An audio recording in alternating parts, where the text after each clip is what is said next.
जब आप सीनियर कानूनदान भी हैं, सालिस का होना बड़ा ज़रूरी है कि कोई बैठ के फैसला करा सके, क्योंकि हमने देखा है कि 77 ईयर्स गुजर चुके हैं, मसला कश्मीर है और बहुत से मामला हैं जो हल तलब हैं। आप बातचीत के लिए बैठे भी हैं, कई बार कुछ नताइज निकले नहीं। तो इस पूरी सूरत जिस तरह अमेरिका ऑफर कर रहा है सालिसी की, या कोई और कंट्री बीच में बैठ के कोई न्यूट्रल वेन्यू के ऊपर कोई बैठ के इस पूरी चीज़ को मॉनिटर करे और आप बताए कि कौन गलत है कौन ठीक है, इसके बगैर मामला आगे तो नहीं बढ़ेंगे। डेफिनेटली ये बात करनी पड़ेगी। इसके साथ इंडस वाटर ट्रीटी है। ये तो मेरी तो जो as I look at it, maybe हमें एग्रेशन करनी पड़े अपने पानी के लिए। हम जिम्मेदार लोग हैं, हम तो अपना खाले के ऊपर मोगे के ऊपर कत्ल भी बड़े हो जाते हैं हमारे, तो हम तो पानी को बड़ा सीरियस लेते हैं, because it's life and death for us. और अगर ये यहाँ पे नहीं किया, और उनका तो जो इस वक्त जो बिहेवियर है या एक हिस्टेरिया उधर क्रिएट हुआ, वो तो समझ में इसलिए आता है कि डोमेस्टिक पॉलिटिक्स का प्रेशर बहुत ज़्यादा, अपनी इमोशन उन्होंने बहुत हाई कर दिया। वो हॉलीवुड की फिल्म ही बना दी उनके मीडिया ने, मतलब किला सैफुल्ला के ऊपर जो है नेवल बेस ऐसा मेरीन बेस तबाह कर रहे हैं। मतलब लाहौर में बंदरगाह है। नहीं, इससे आप अंदाज़ा लगाएं ना कि इंडियन पब्लिक कितना बेवकूफ़ बनाते हैं, और वो बेवकूफ़ बनते हैं। और इसके बाद जो साउथ ईस्ट एशिया में इंडियन हेजेमनी का ड्रीम था, वो शटर हुआ है। तो उनका जो इनक्रेडिबल इंडिया का, बिल्कुल अफरान साहब ने सही कहा कि वो एक पूरा ड्रीम है, वो एकदम से टूट गया है।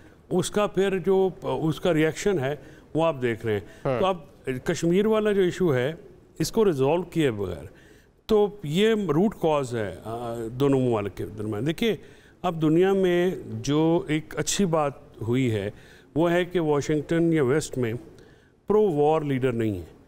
पहले अमेरिका के जो जॉर्ज बुश थे या ओबामा, विच जो कि he has proven himself as the most, मैं समझता हूँ कि उन्होंने जितनी जंगें उन्होंने इम्पोज की दुनिया के ऊपर, और जब अमेरिका की जंग होती है तो फिर दुनिया पे बड़ा इफेक्ट पड़ता है। उसके बाद ये जो आए थे स्लीपी जो विल्सन, उनका भी जो अपना था मामला, जो बाइडन सॉरी, वो जो हैं उनको ने भी वॉर। तो ये जो ट्रंप का एक जो दुनिया को फ़ायदा जो मुझे नज़र आ रहा है कि वाशिंगटन की जो डिप्लोमेसी है उसमें एंटी वॉर सेंटिमेंट आया है। और वो ट्रेड वॉर्स तो चलती रहती हैं। तो जो उन्होंने कल भी जो कतर की मैं सुन रहा था when he was talking to US base के ऊपर जो उनका ट्रुप्स के साथ, अपने ट्रुप्स के साथ, तो उन्होंने कहा कि उनका जो प्रायोरिटी है वो कॉन्फ्लिक्ट स्टार्ट नहीं करना, उसको रिजॉल्व करना है। So that's a very positive approach, and this directly जो है ना, ये मुतसादिम है इंडिया की अप्रोच से, बिकॉज इंडियंस जो हैं वो वॉर मॉन्गर्स हैं। वो जिंगोज़म के ऊपर बिलीव करते हैं, वेराज जो दुनिया की सुपर पावर है, जो दुनिया चलाते हैं, वहाँ पे एक ऐसा शख्स आया, और अमेरिकन प्रेसिडेंट वो प्रेसिडेंट होता है, वो हमारी तरह वो नहीं होता, सेरेमोनियल पोस्ट नहीं है, वो बड़ी इफेक्टिव पोस्ट है और एक सिस्टम है वहाँ पे। डेफिनेटली वहाँ पे भी पेंटागन और इनका बड़ा इफेक्ट होता है।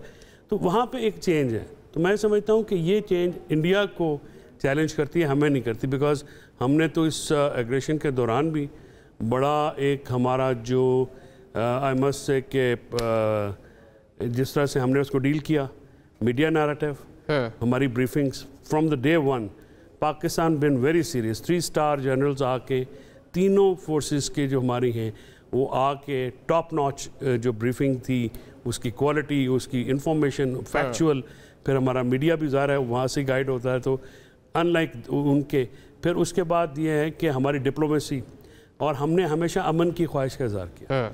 सो अभी भी जब मैं यहाँ पे आ रहा था तो आई वॉज वॉचिंग दैट यौम तशक्कुर वाली बात, उसमें भी ये बात सामने आई। प्राइम मिनिस्टर ने कहा कि उन्होंने आज, ज़ाहिर है, prime minister when he tells to the nation कि क्या हुआ रात को 2:30 बजे, क्या हुआ सुबह सीज़ फायर का, जो आर्मी चीफ का और मार्को रूबियो का, ये वो। और फिर कल कतर में, I am sorry I am taking bit time, I know के उनके कल उन्होंने ये कहा कि जो अमेरिका एकदम आ गया, तो उन्होंने कल वहाँ पे भी ये बताया है। उन्होंने कहा कि एकदम मिसाइल जो है ना फायर होना शुरू हुए, तो देन वो फिर अलार्म हुए, क्योंकि नूर खान एयरबेस के ऊपर फिर नेशनल कमांड अथॉरिटी का हमारा जो आया जो सुबह सवेरे उसको उसके लास्ट बनाने की बात है। And he said Pakistan is happy and Modi is more happy. तो वो बेचारा कल से फिर सवाइयां दे रहा होता। एक बात